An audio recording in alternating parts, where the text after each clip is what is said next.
Hello guys, ito ang planta namin, no. Yun, mga ginagawa yun, mga concrete product, yun, no. Bising-bising yung forklift. Ito siya, nakarga concrete product. Yun, mga box culvert, mga pole foundation. Yan, pole foundation yan siya. Yan, mga pole foundation yan siya. Yan, mga catch basin. Yan siya. Yan, box culvert. Box culvert, may circular culvert.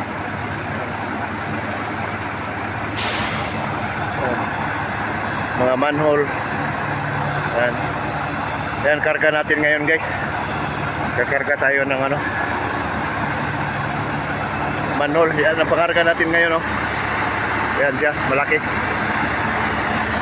Yan, truck natin, Volvo 440.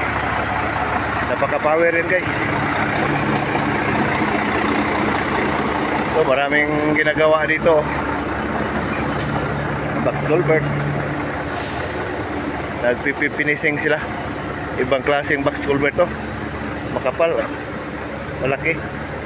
Sa ano yata to, sa Neom yata to. Ano,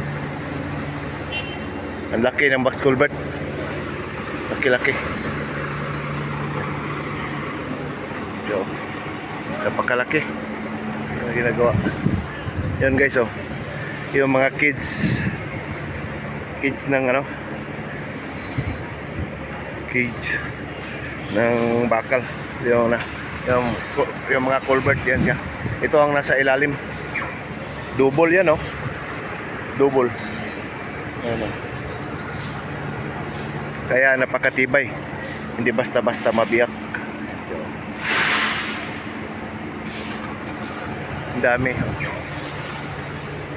Kaya, dito guys. Ito, mga pangarga namin to dito. Karga. Ito rin, oh, mga catch basin. Yan. Ayan siya. Ang catch basin yan. Yan, ito ang bakal niya, oh.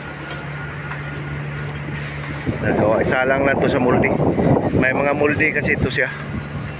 Kaya dito na siya ginagawa sa loob ng molde. Machine ang magawa nitong machine. Ito na mga finished product.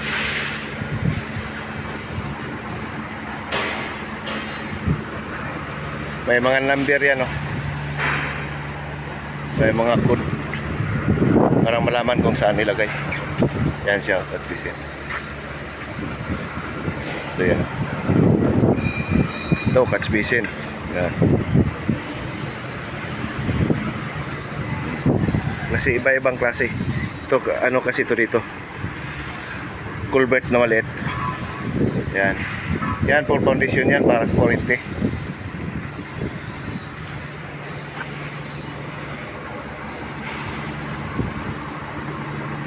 Mga ring. Yan siya.